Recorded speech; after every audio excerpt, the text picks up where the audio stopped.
Brothers and sisters, friends, enemies, and neutrals, in this presentation today, which will consist primarily of reading from a transcript of legislative debate, but not to get ahead of myself on that, let me read you a relatively recent column from the Lincoln Journal-Star. It was written January 20th of 2020, which was the last year that I would be in the legislature before being term limited out for a second time. Here's what was written, and I'm not going to comment along the way. Ernie Chambers plunged the legislature into a dramatic moment of silence and frozen attention last week when he spoke about bigotry, racism, prejudice, and the rise of white supremacy. The swastika vandalism at a Jewish synagogue in Lincoln, decried by Senator Anna Wishart, prompted the moment. The legislature has heard Chambers speak on the topic of prejudice and racism many times, but this was different. Senators, some standing, turned around to focus on him. It was absolutely quiet in the chamber, and no one moved. Perhaps an early reminder that the legislature is going to lose that voice at the end of this year as Chambers is term limited out for the second time. But it's a voice that still will need to be heard somewhere, somehow. Borrowing from West Side Story, there's a place for him. This transcript, the excerpts were from a 1970s debate we had in the legislature when President Ronald Reagan, I almost said Bush, I don't want to blame somebody who didn't do anything, was going to visit Bitburg Cemetery. The head of Germany, Konrad Kohl, K-O-H-L, was in political trouble. He needed some bolstering, so he wanted Ronald Reagan to come to Germany. Now, Bitburg Cemetery had over 2,000 people buried there, a lot of German soldiers, most of them Nazis, but also a large contingent of SS, Schutzstaffel, the elite group who operated the death camps. They were buried there. But what also was near that cemetery that people didn't discuss, but I did because I read the newspaper. America was being asked to stockpile, or I guess you could say, place some missiles at a missile site, which was very near Bitburg Cemetery. Rather than have Reagan go to that missile site and create a kind of appearance to his visit of trying to undergird Germany's militarism, he would visit Bitburg Cemetery, which was right next to it. I was very opposed to what he was doing. And without further ado, I'm going to read from this transcript. The chair recognizes Senator Chambers. It was a resolution that I'd offered to the legislature to condemn Reagan's visit and join the House and the Senate of the U.S. Congress in suggesting or insisting that he not pay that visit. Naturally, he disregarded all of it. The chair recognizes Senator Chambers. Mr. Chairman and members of the legislature, this is a melancholy and gloomy topic. It relates to something that will be a spot on the history of humanity as long as human beings walk on this earth. And remember, I was being called anti-Semitic by Jews at that time in Nebraska, and the national ADL had condemned me as being anti-Semitic. Who offered the resolution? Ernie Chambers, the one who was referred to by Jews and condemned as being anti-Semitic. And by the way, when I ran for the chairmanship, they lobbied the legislature against me getting that position. The World Herald even condemned what they were doing. that kind of gives you a little background on what was going on at the time. But there are issues that touch me in the realm of my principles. And when my principles are involved, I will come to the aid of anybody. I don't care who they are. I don't care about race, religion, sexual orientation. If people are being mistreated by forces greater than they contend with, and there's anything I can do if it's only raising my voice, that's what I did the whole time I was in the legislature. This is just one example. I said I wouldn't editorialize much, but I had to give that little background. It will be a spot on what I'm talking about on the history of humanity as long as human beings walk on this earth. Mr. Reagan is an individual whom people have tried to excuse for every manner of insensitivity and bad judgment. This latest instance is a matter which cannot be overlooked, ignored, and which I think places a responsibility on all elected officials, as well as citizens and groups who are aware of the seriousness of this situation, to try to bring about a measure of rectification by persuading the president through any means and by any means available to cancel this visit to a cemetery where are buried some of the worst criminals of the Nazi regime. As pointed out in the resolution, the Waffen, that's the military arm, the fighting arm, the Waffen SS were not typical soldiers. They were not combatants. They were the elite corps whose responsibility was to operate death camps, preside over the slaughter, literally, of men, women, babies at Auschwitz and Treblinka, which was strictly a killer camp. They had Dr. Mengele, who misused the term doctor and his knowledge as one trained in medicine to conduct some of the most inhumane experiments on human beings imaginable. He was called the Angel of Death, and he is being pursued even today. He worked under the auspices of the SS. They had what was called the Institute for Racial, Biological, and Anthropological Investigation, which was referred to as the best medical center of the Third Reich. But this was an institute dedicated to the proving of falsehoods, and human experimentation was conducted to try to buttress these falsehoods. Here is what Reagan said in trying to justify his visit to this cemetery, and this is his remark relative to the members of the Waffen SS. He's talking about the ones who operated the death camps. Quote, the SS tried to use, oh, wait a minute. I jumped past it.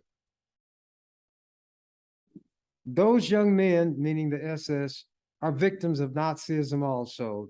Even though they were fighting in the German uniform, drafted into service to carry out the hateful wishes of the Nazis, they were victims just as surely as the victims in the concentration camps, unquote. Would you say that the slave master who beat black men, women, and even children bloody were the victims of slavery also? Continuing. The SS tried to use other means of slaughtering Jews. Senator Hefner, he was one who was opposed to what I was doing, before they arrived on the gas chambers.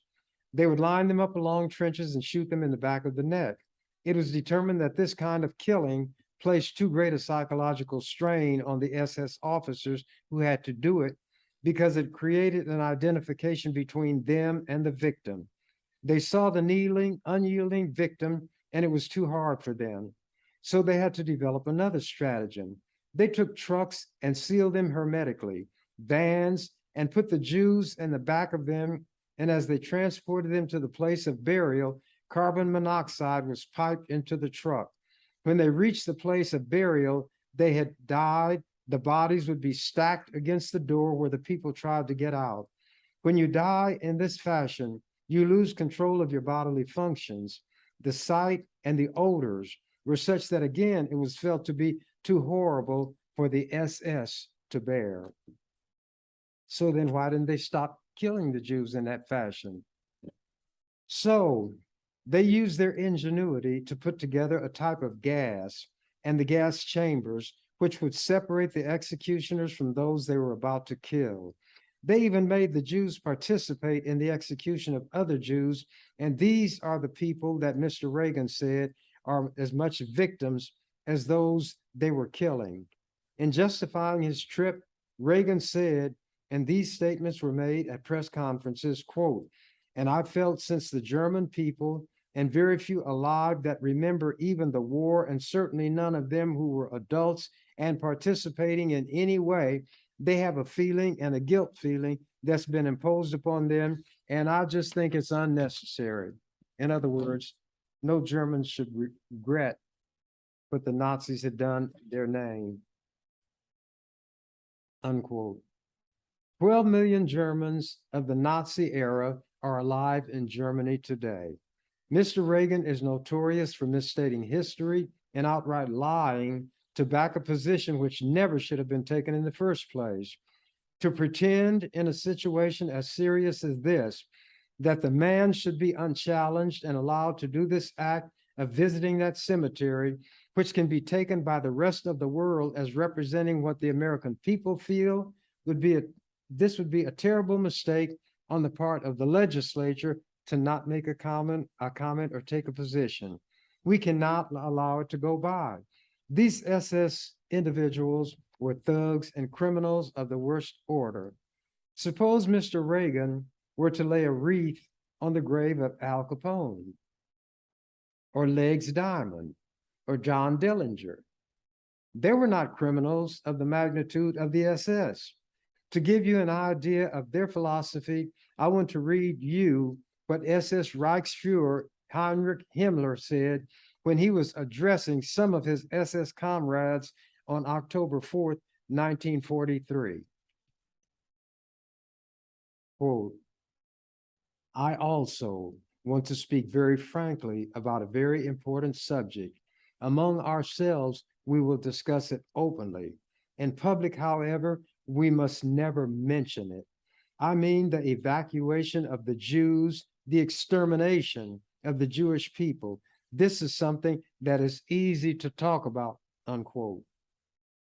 Then quoting further, "The Jewish people will be exterminated," says every member of the party.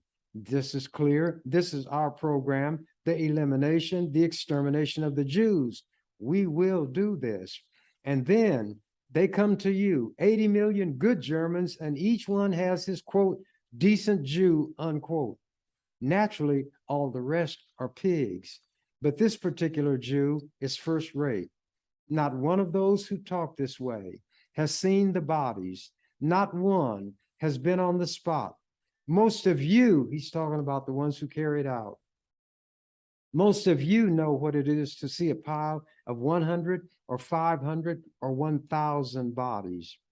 To have stuck it out, and at the same time, barring exceptions caused by human weakness, to have remained decent. This is what has made us tough. This is a glorious page in our history, which never has and never will be written, but it was. SS Reichsfuhrer Heinrich Himmler made that statement. One of those types whom Mr. Reagan say is as much a victim as the ones his SS presided over in seeing that they were slaughtered. In 1935, the Jews were deprived of all citizenship rights in Germany. What Mr. Reagan is doing is encouraging an upswing of Nazism in this country of the United States. A group called the Covenant, the Sword, and the Arm of the Lord, another called the Order. There is a semi-religion called the Aryan Nations, all based around the principles of Nazism. Nazism has as its centerpiece the notion of a master race. Inferior peoples could be destroyed. The first step in the final solution of the Jewish problem was the ghettoization, where they transported Jews to certain areas from which they could not leave. Now, this is me speaking on the floor of the legislature to white senators, and I'm that anti-Semite. according to the Jews in Nebraska. Continuing my speaking on the floor of the legislature. Then the ghettos were liquidated and the Jews were transported to concentration and death camps. They did forced labor in the munitions factories of the Krupp family. They did other things under compulsion that were designed to strengthen the machinery of the Third Reich that would destroy them.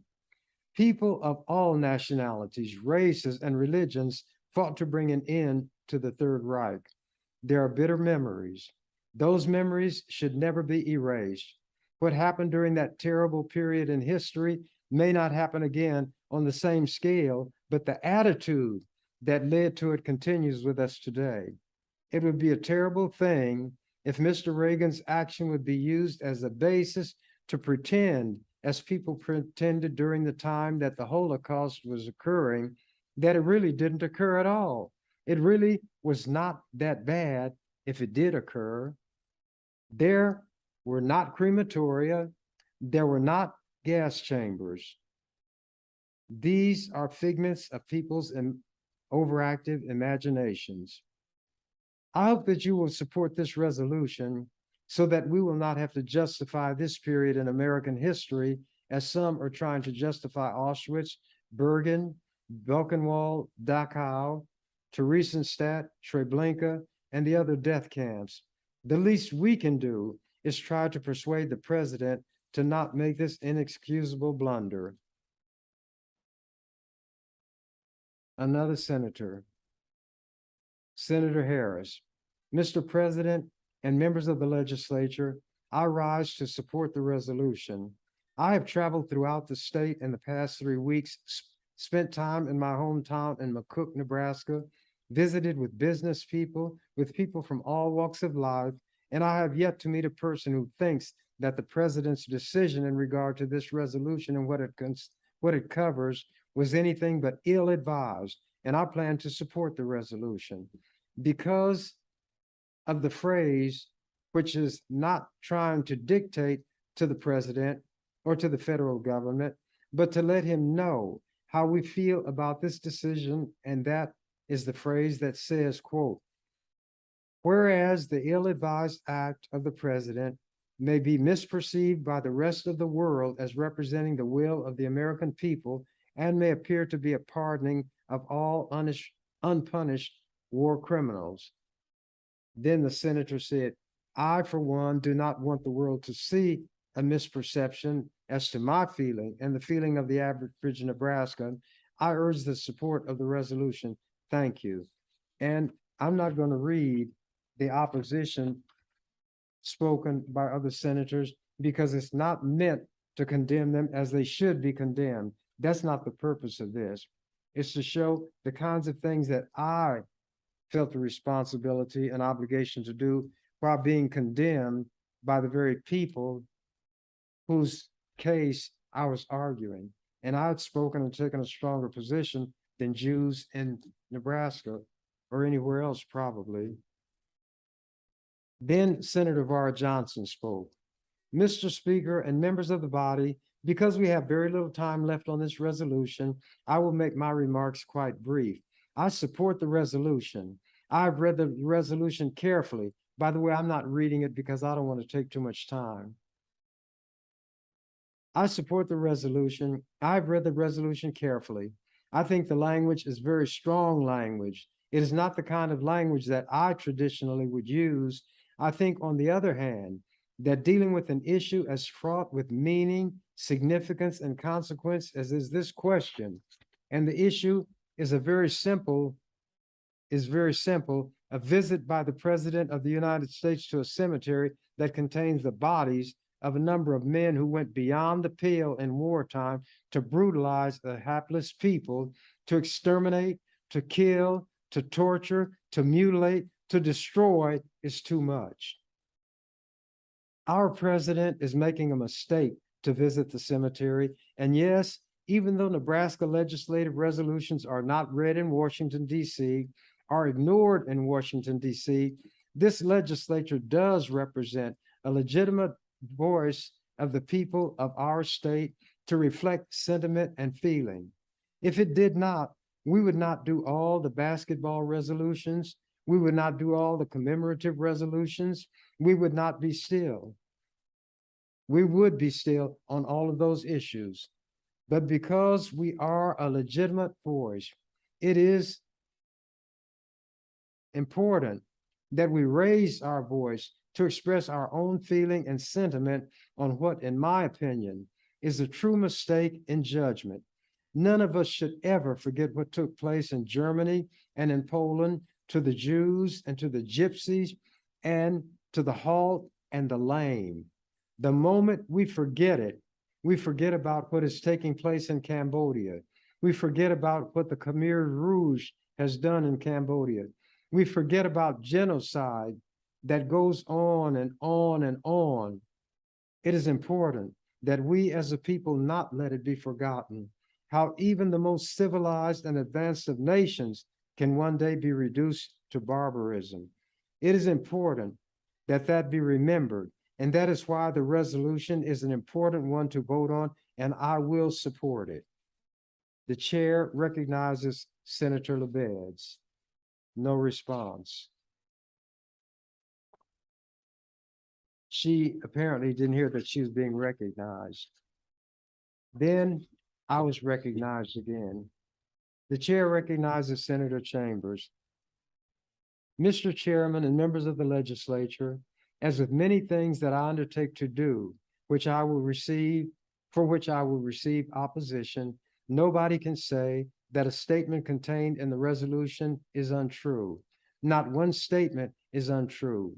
When Senator DeCamp talked about it being a political statement, I am neither Democrat nor a Republican, but there are highly placed Republicans in Washington who are very upset about what the president is doing, who are pointing out that it is a blunder, not just political, Senator DeCamp, but moral.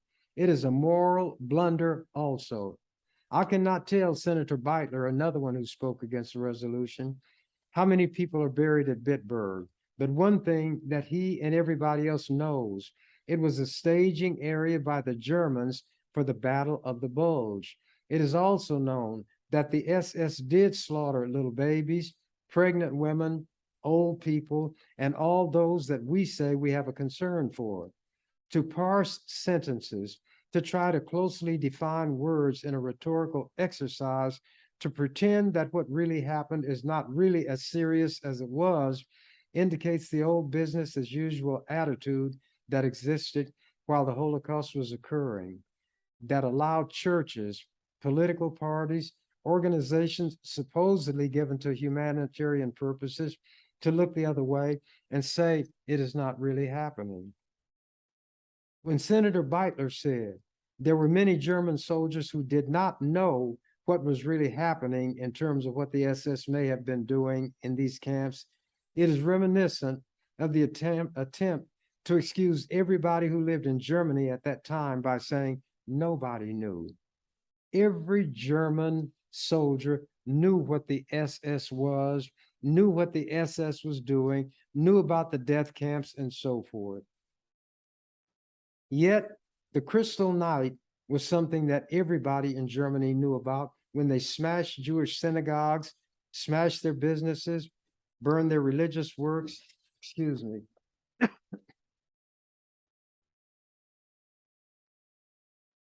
I'm telling you, in 1935, they were denied citizenship rights. They were made to sew a big J against a yellow background on their left shoulder blade to signify what they were. They could not sell their property. They could not speak to non-Jews. And these kind of things were occurring, and people understand that, and people knew it. To say that those who lived at that time didn't understand is to pretend. It would be like saying during slavery, white people who lived didn't know black people were enslaved. It would be like the old German who is supposed to be talking to a little boy, excuse me, when a long black car with curtains over the windows went by slowly. And the man asked the little boy, "Do you know who is sitting in that car?" The little boy said, "No." And the old man told him, sitting in that car is a man who talked to a man who heard of Hitler. Nobody really knew anything. Business as usual. When Eichmann said, "Give me some trucks and I will give you some Jews to America," Americans said, "No dice." And John Kennedy's father was one of them. No trading trucks from America to save Jews in Germany. When they asked that the complement of those people who were allowed to immigrate to this country from Western Europe, which was not be filled by Jewish children, the American government said, "No dice." This is a serious issue. The president is the one who has dealt with it in a careless, shallow fashion. Contrary to me trying to embarrass the president, I'm trying to prevent the president from embarrassing this country. Contrary to what Senator Hefner said about sticking our nose where it doesn't belong, I have an obligation, Senator Hefner, in matters like this to take a position. I'm doing all that I can as a member of this legislature by offering this resolution. I remember the poem, "No man is an island entire unto itself, each is a part of the main." And you know, seek not to know for whom the bell tolls, it tolls for thee. We are always talking about the tragedies of others that have an effect on us, even if we were not directly and personally touched by it. The vote on this resolution gives each of us the opportunity to show where we stand on a matter such as this. And I'm going to tell you all something. I believe before it is over, the president is going to cancel that visit. Then remember what Senator DeCamp said. Remember what Senator Hefner said about this being a matter that we should just leave alone and allow everybody to be painted with the brush that the president would have us painted by. He is not God to me. He is a person who has made a gross error of judgment, following the bad advice of narrow-minded, bigoted individuals, and I think the legislature ought to go on record repudiating that kind of thing. If you can find anything in the resolution that is false, you ought to bring it to my attention, but you won't find a word in it which is not true. Thank you, Senator Chambers, for your closing. The time is expiring within a minute. So the motion is to adopt the resolution. All those in favor, Senator Chambers, because I want to put everybody on record. I would like a call of the House. President, the call of the House has been requested, and everybody had to come from their offices and everywhere and be back to the chamber. A call of the House has been requested. The question is, shall the House come under call? All those in favor, vote aye. Opposed, nay. Record the vote, clerk. Clerk, 15 ayes, 0 nays to go under call. The House is under call. I ask for a roll call vote. Clerk, call the roll. The vote, as found on page 1853 of the Legislative Journal, this is on my resolution to adopt it. 18 ayes, 18 nays, Mr. President, on adoption of the resolution. It takes 25 to perform any official act of the legislature because there are 49 senators, 25 constitutes a majority. The president, the motion fails, the resolution is not adopted. There was another senator who was very upset. His name was Lawrence Schmidt. The chair represents Senator Schmidt. This is after other business intervened. Mr. President and members of the legislature, I filed the motion to reconsider the action on LR 97 for several reasons. First of all, I want to explain that I did not vote for the resolution and why. I believe that so often we deal with these issues in a superficial manner, in a manner almost lightheartedly, and in a manner which does not fit the seriousness of the situation. Secondly, I think that sometimes we discuss an issue such as the one which is outlined in LR 97 in an attempt to take our minds away from of the very real issues which face us today. It is always easier to reminisce about the past and to chastise and criticize and condemn ourselves for the failures of the past than it is to own up to the failures that we commit on an everyday basis. So there's a certain amount of satisfaction in passage of a resolution such as this. And he went on to explain why despite all that, he thought that the matter should come back before the body. And the only one who can make a reconsideration motion is the one who's on the winning side or one who did not vote. Senator Schmidt continues, he was told by the chair he has 1 minute. I'm convinced that the President of the United States meant no harm by his visit to the cemetery at Bitburg. That does not excuse the fact that it was an error in judgment on someone's part. Abraham Lincoln once said, and I paraphrase, stand by your friend when he was right, but abandon him when he is wrong. I do not mean abandonment in the literal sense, but to leave that individual when he is wrong. I believe that we must convey to the president that we think it is wrong, just as wrong for us to be silent as it was to make the decision by the president in the first place.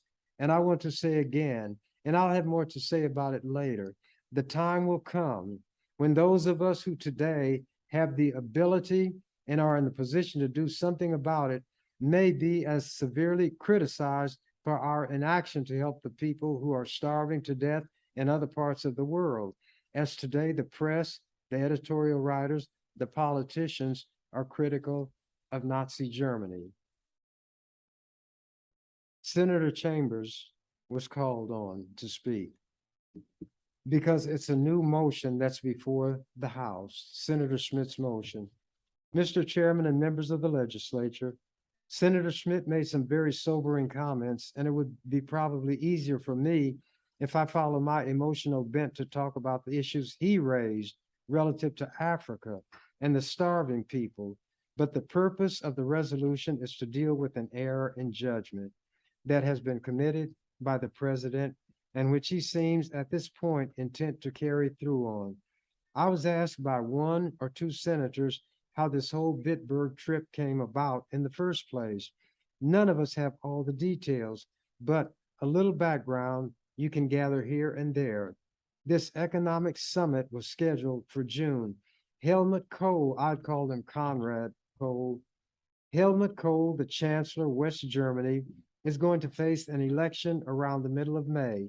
There is an opponent rising who may be able to seriously challenge Kohl in the future. So Kohl wants to put a stop to it. To buttress his political fortunes, he prevailed on Reagan to work to change the date of the economic summit to a date prior to the election.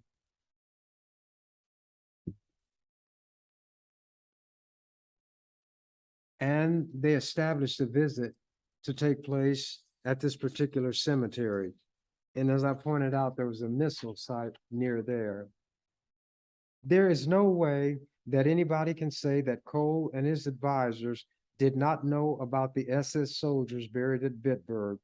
What Kohl wants from Reagan is not reconciliation. What Kohl wants is political backing for the election coming up a few days after Reagan's visit to Bitburg. And that is why Kohl is so adamant on keeping Reagan on his knees and telling him to ignore the wishes of the American people relative to this visit. Congress and the Senate, both political parties, have tried to prevail on the president to change his mind and not do this dastardly thing. But the issue is one of politics with Kohl. He doesn't care what becomes of Reagan. His voters are in Germany. What people need to realize is that those SS individuals were not soldiers. Waffen means armed. They were the armed SS. They were the guards of the concentration camps. It was the SS leaders who put together the final solution of the Jewish problem. Some people cannot envision what a vicious regime the Third Reich was. They didn't just do it to the Jews. They tortured, put into slave labor, and starved Russian prisoners of war. They violated the Hague and Geneva Conventions by forcing prisoners of war to work for IG Farben, that was a chemical company, and his chemical plants, and for the corrupt firms in the making of munitions and arms, which were violations of the Geneva and Hague Conventions. But it made no difference to Nazi Germany. They can't say, as some people want to, that German people did not know when they would bring the Russian prisoners. into Germany after they had worked them almost to death and wanted to take them to a place of execution. To execute prisoners of war was also a war crime. And these were Russian who were fighting against the Nazis. So the Russians were not always on the wrong side of the ledger. But to continue, many of these Russians, prisoners of war, were too weak even to walk to that place of execution, so they were shot on the spot in the face of all the German populace. There was a man named Otto Ohlendorf, an SS officer who ran Auschwitz for a period of time. Speaker let me know I had one more minute to speak on this time. He pointed out that they were to destroy these Jews in secret, and they were burning up 6,000 a day. He said the foul and nauseating stench of perpetually burning flesh permeated the whole area, and everybody in the surrounding community knew that exterminations were occurring. They cannot say people didn't know. They can't say Reagan's people don't know what the SS was. They can't say Cole doesn't know. But because what Cole does know is what makes this whole trip such a reprehensible affair. What makes this whole trip such a reprehensible affair. Knowing what the SS is, he is insisting that Reagan pay a visit to that tainted altar. My time, Mr. Chairman, I'm not going to run over, but I will try to speak again. Some others spoke. Then it came to a speaker named Jackie Smith. Senator Smith, Mr. Speaker, I'd like to relinquish my time to Senator Chambers.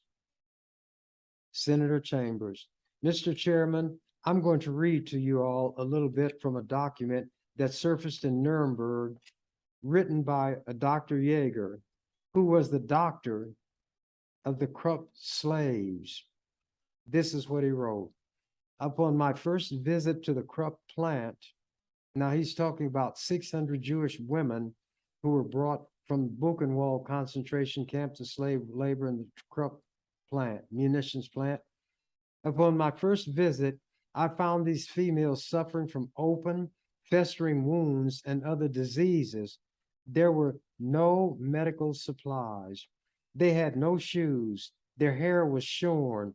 The camp was surrounded by barbed wire and closely guarded by SS guards. One could not enter the barracks without being attacked by fleas. I got large boils from them. Then he went on to look at the Russian and the Polish workers who were doing slave labor for Krupp. Quote, after speaking of the inadequate clothing, inadequate water, and toilet facilities, he said, quote, sanitary conditions were atrocious. At Kramerplatz, only 10 children's toilets were available for 1,200 inhabitants. Excretion, that's bowels and urine, contaminated the entire floors of these lavatories. Workers were afflicted with spotted fever. Lice, the carrier of the disease, together with countless fleas, bugs, and other vermin, tortured the inhabitants of these camps. At times, the water supply was cut off, perhaps from 8 to 14 days. Some who think that the SS only went after the Nazis should remember, wait a minute, should listen to this from an eyewitness, and it was in the Nuremberg documents about the murder of American, Dutch, and French flyers who had been captured by the SS. Quote, the 47 officers were led barefooted to the quarry, stone quarry. This was the Mauthausen concentration or extermination camp. At the bottom of the steps, the guards loaded stones on the backs of these poor men, and they had to carry them to the top. Now, this included captured American flyers. The first journey was made with the stones weighing about 60 pounds and accompanied by blows. The second journey the stones were still heavier, and whenever the poor wretches sank under their burden, they were kicked and hit with a bludgeon. In the evening, 21 bodies were strewn along the road. The 26 others died the following morning, unquote. They had what they called groups, extermination groups, that were attached to the German army, and they were to go along and kill up any Jews that they could find, women and children included. And one fellow, Otto Ohlendorf, that I said was at Auschwitz, was not there. That was an error. He was the one who was the head of this group. And in his testimony at Nuremberg, he was talking about the action in the Ukraine when he was attached to the 11th Army and how they killed 90,000 men, women, and children, not combatants, shot them down. And this is what he said in response to some questions from a Russian judge at the Nuremberg trials. The Russian judge, and you see that the Russians are like the devils now. Quote, "For what reason were the children massacred?" Ohlendorf, quote, "The order was that the Jewish population should be totally exterminated," unquote. Russian judge, "Were all the Jewish children murdered?" Ohlendorf, "Yes." And he calmly told how they would go to a village, round up the people, make them strip off their clothing, all of their valuables, put them in trucks, take them to a ditch where the executions were to occur. And this is what he said. Then they were shot, kneeling or standing, by the firing squads in a military manner, and the corpses thrown into the ditch. Listen to the perverseness that develops in these situations. Quote, "I never permitted the shooting by individuals, but ordered that several of the men should shoot at the same time in order to avoid direct personal responsibility." In other words, 6 of us would shoot a man, then each one could say, "I'm not responsible." And he's giving this testimony during the Nuremberg trials, war crime trials.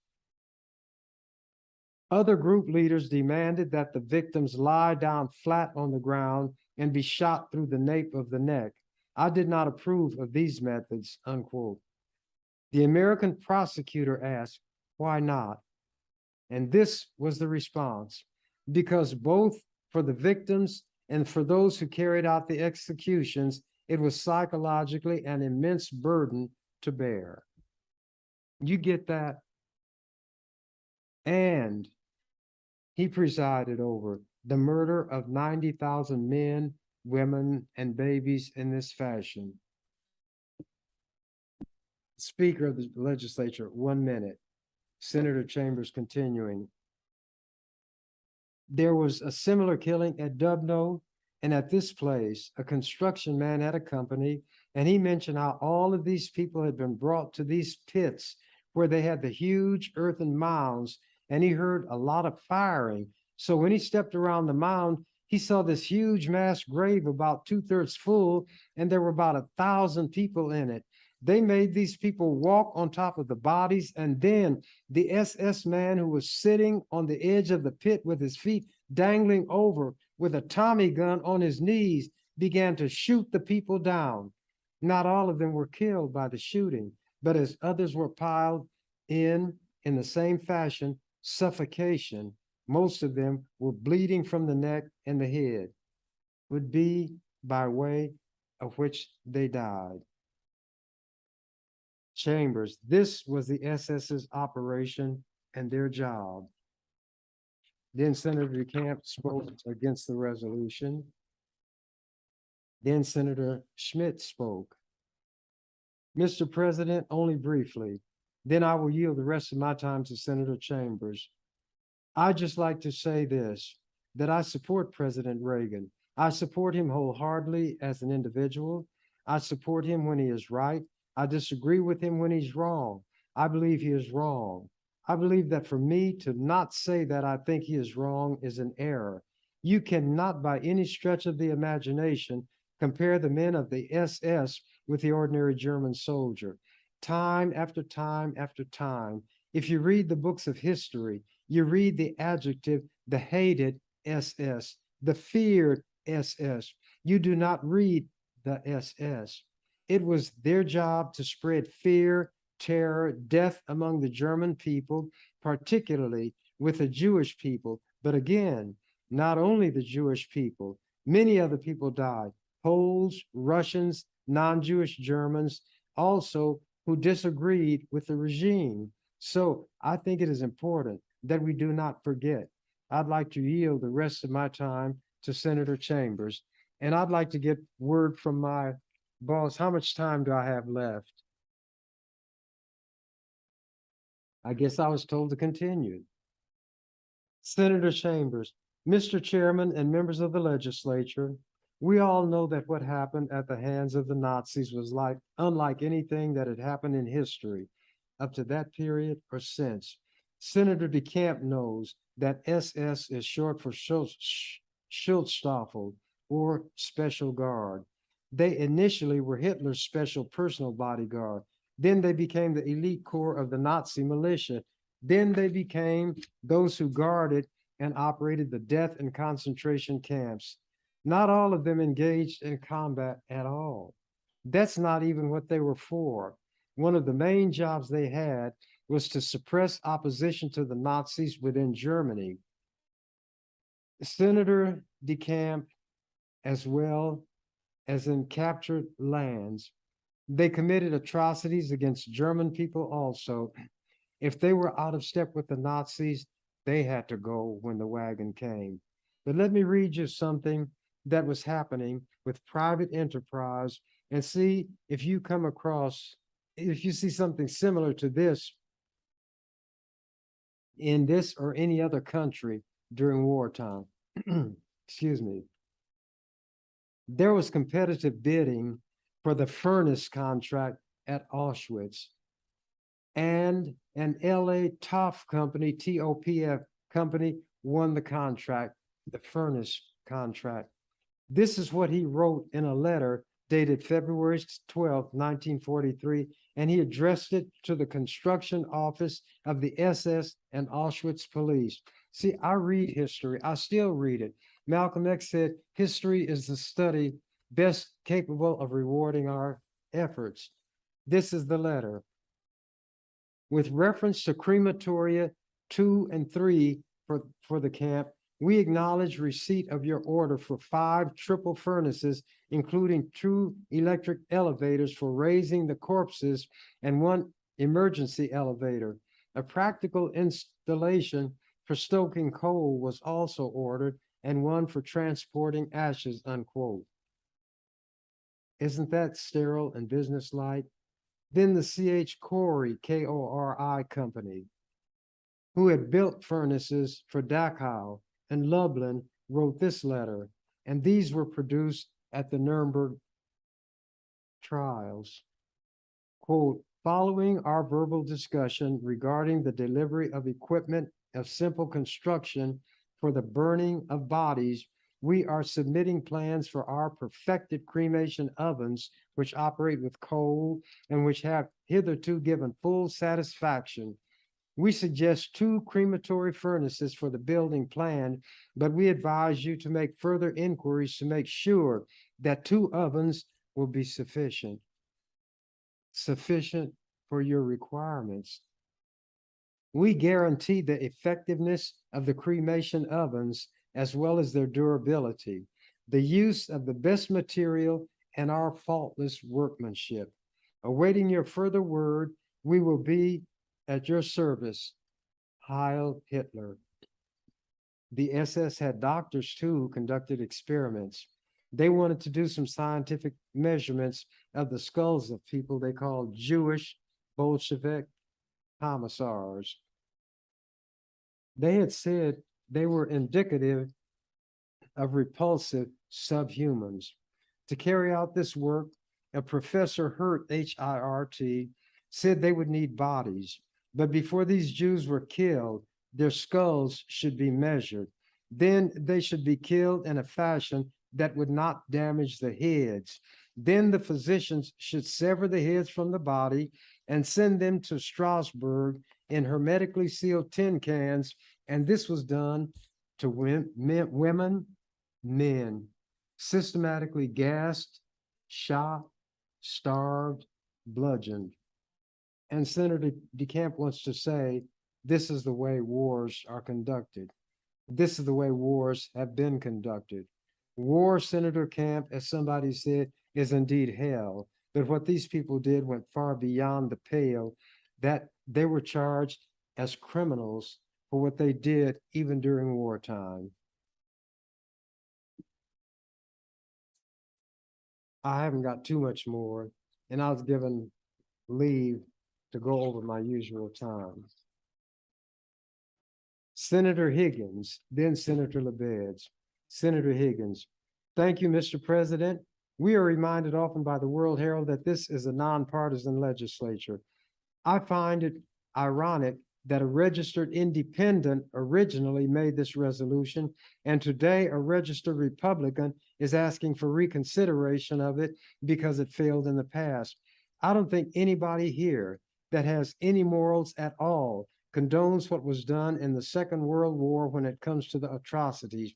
What I'm wondering about is if those atrocities were committed against nothing but Presbyterians or nothing but Episcopalians or only those who are Catholic or Methodist, would it matter as much to us since it was atrocities committed upon Jews? I'm wondering if this entire body belonged to one religion, how this body would feel regardless of the political party that the president belongs to. If every one of us was a registered Republican, would this resolution ever have come up? Or if every one of us was a Democrat, would it have come up? But it was an independent that brought it up, a man who doesn't belong to either party. I think we're all missing the point. I think what it really is coming down to is politics and whether or not the resolution was offered originally to embarrass the President of the United States.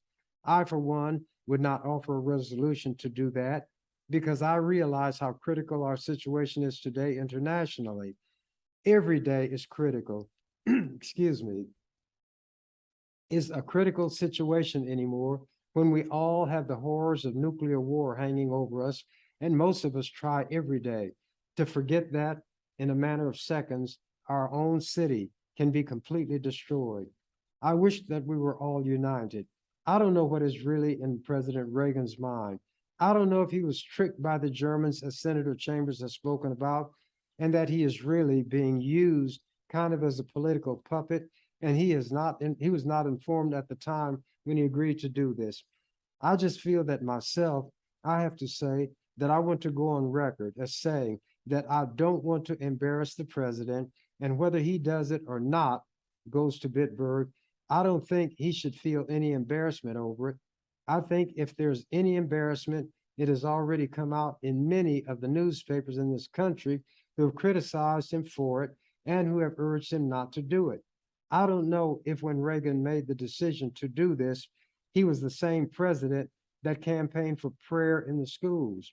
I really truthfully believe that Reagan was misinformed when he made the commitment that perhaps like many presidents in the past, excuse me, like Kennedy on the Bay of Pigs, I think Reagan probably had poor advisors or advisors that didn't really realize all that was going on. But I cannot turn my back today after listening to the debate and say I did not understand the subject. I'm going to vote for the reconsideration of this resolution, and I'm going to do it not to embarrass President Reagan. He has made his commitment. I guess he has to do it. I don't know how he would get out of it unless he'd suddenly get the flu or take a walk, as some of us do. And in this case, he can't. But I think it's important that we, as Nebraskans, go on record, whether we're Republicans or Democrats, but I'm sincerely sorry that has come down to what really is a political issue and not a moral issue. So when I vote, I'm not voting as a Democrat. I'm just voting as one who says I object to paying honor to anyone who has committed these atrocities. Time is up, said the Speaker, Senator Higgins, and I would do the same thing if we had American soldiers buried in a grave that had done the same thing. Thank you, Mr. President. Senator LeBeds, then Senator Chambers. Senator LeBeds. Thank you, Mr. Speaker. As one who was a young girl of 20 or 21 during the war, I can recall when, because my mother came from Poland, Tarnow, Poland, and my father came from Krakow, our house was a very unhappy home because we were getting stories back of what was happening in Poland. And even today, when my sisters and brothers travel in Poland, one of the places that they want to go to is to see the ovens in Poland, where many of our friends, my parents' friends, and family were executed, and then their bodies burned in the ovens. They have huge pictures all around the walls of what happened to those people. Now, when you have your husband overseas and you have your brothers in France and your parents worrying about what is happening to their relatives and their family in Poland, it certainly is a very unhappy time in the 40s for those of us who went through it. And I certainly did worry from day to day, not only for my own husband, but for my brothers and my relatives that were left in Poland. We had a lot of them. They're still there, some of them today, but a lot of them were either killed during World War II or they lived and starved to death shortly after because they had no food. They are going through some trying times now too, but at least when we go over to Poland, we can be reminded of what happened there, and it is not a very pretty sight when they show you the pictures and the names of the people that were burned in the ovens in Poland.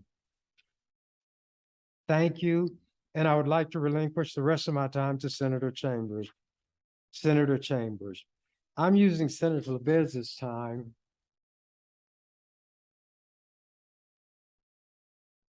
right now, the remainder of it, Mr. Chairman. I'm going to try to say it as clearly as I can. We're not talking about war where soldiers were fighting soldiers. We're talking about babies and women who have been herded into ghettos, literally within walls and forbidden to leave, then put in trucks and cattle cars and transported to gas chambers. That's what we're talking about. Speaker, 1 minute left on Senator LeBeds' time. President Reagan is going to Bitburg to try to bring a clean thing out of an unclean thing. His goals are not the same as Cole's. He has done more, Reagan has, to bring about divisiveness in this country than any other single act. When he kicked the farm representatives out of Washington when they went there, that didn't divide the country.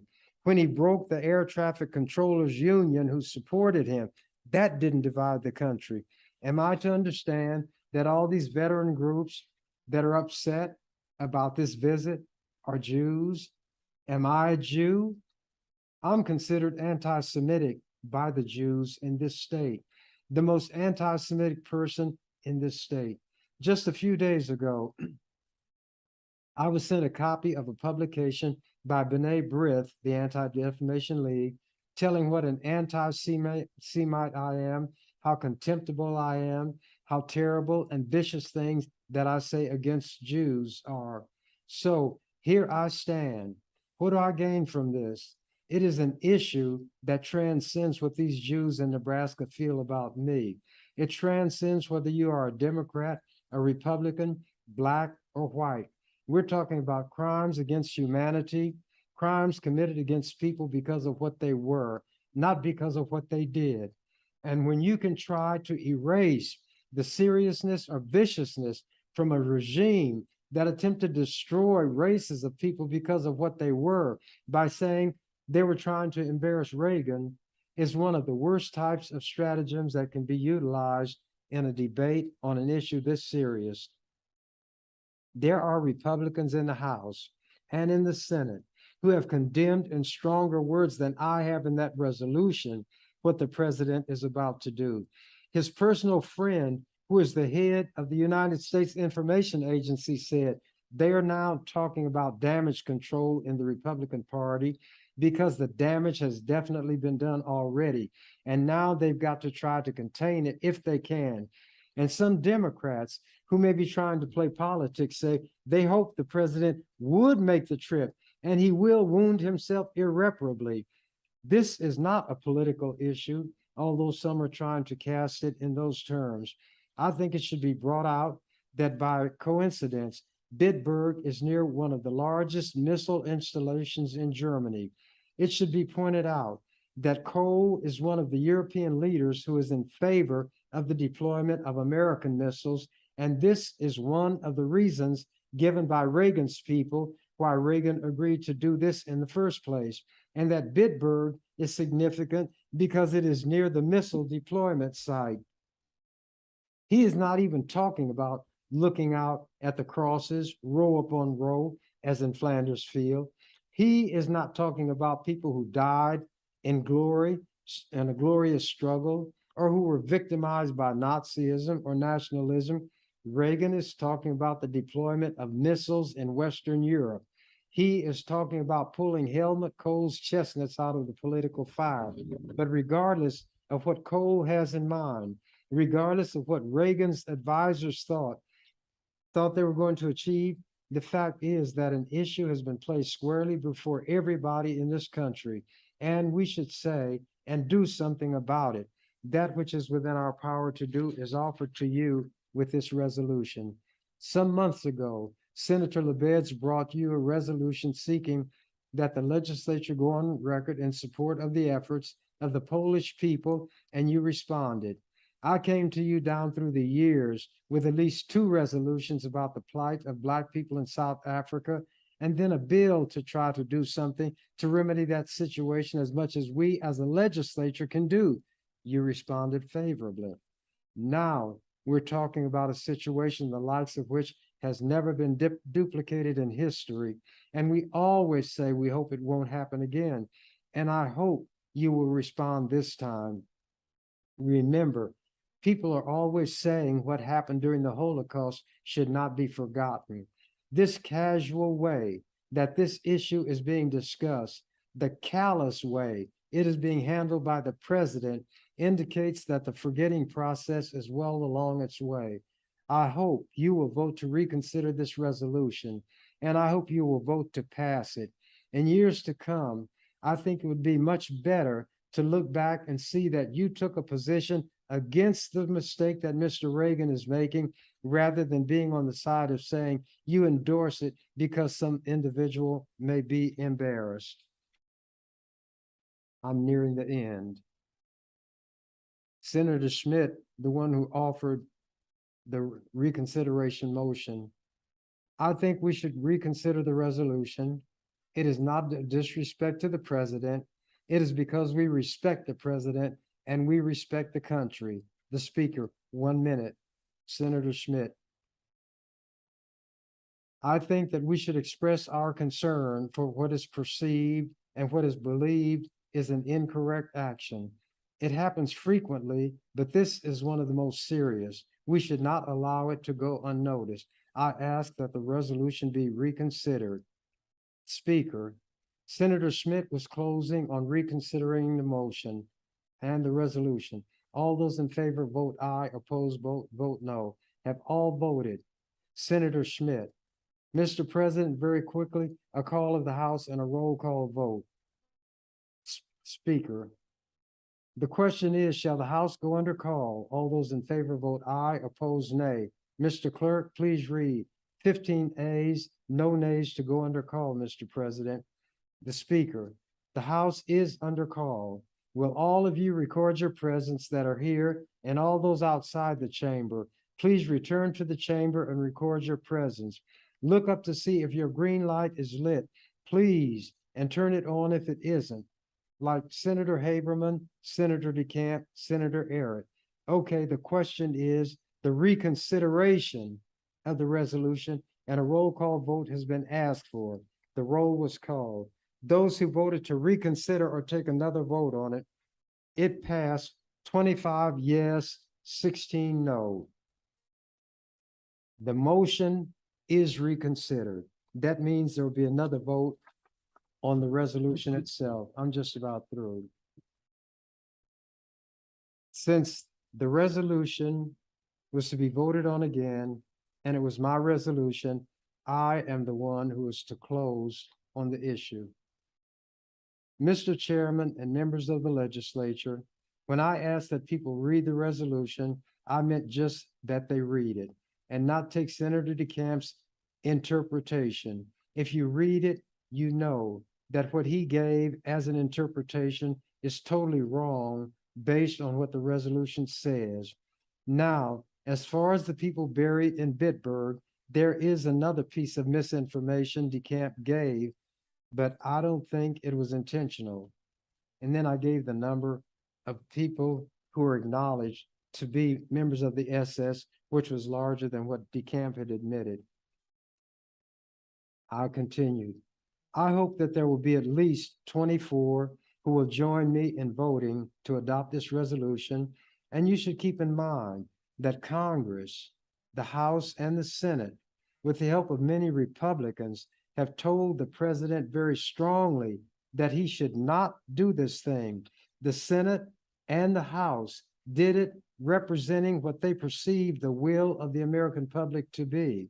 The legislature at the state level should do nothing less. So I hope you will vote for this resolution. Speaker, you have heard the closing. The question is the adoption of the resolution.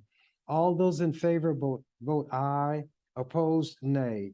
Have you all voted that care to? Please vote if you care to. Please vote if you care to. Senator Chambers. I will ask for a call of the House. Speaker Nickel. Okay, a call of the House has been called.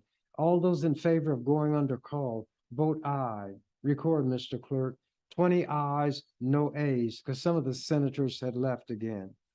Speaker, the House is under call. Please record your presence. Those outside the chamber, please return and record your presence. Many of you are in your desks and have not looked up to see if your green light is shining. Thank you. Please look up to see if your green light is shining. Senator Haberman, Senator Hall, Senator Cal Carson. Senator Chambers, did you ask for a roll call vote? Senator Chambers, is everybody here? Speaker Nickel, yes. Senator Chambers, yes, I'll ask for a roll call vote. Senator Nickel, okay. A roll call vote, and the question is the adoption of the resolution. The roll call vote was taken. 23 ayes, 16 nays. It takes 25 to pass it. The motion fails. It fell 2 votes short. And that was what was done that inglorious, shameful day in the Nebraska Legislature when a Black man who was excoriated, condemned, called all kinds of negative things by Jewish people in Nebraska, whose national organization had put out a document against Senator Chambers. That same Senator Chambers was the one who brought this resolution to tell the President of the United States that this legislature thinks he should not visit that cemetery where SS soldiers were buried. SS troops who conducted the death camps, destroying as many Jews as they can. My time is up. And as the canary who was told that the door to the cage was ajar, said, I'm out of here. Thank you for watching the Ernie Chambers Show. If you'd like to make suggestions, email us at ewcfacts@gmail.com. That's ewcfacts@gmail.com. This has been an EWC Communication production.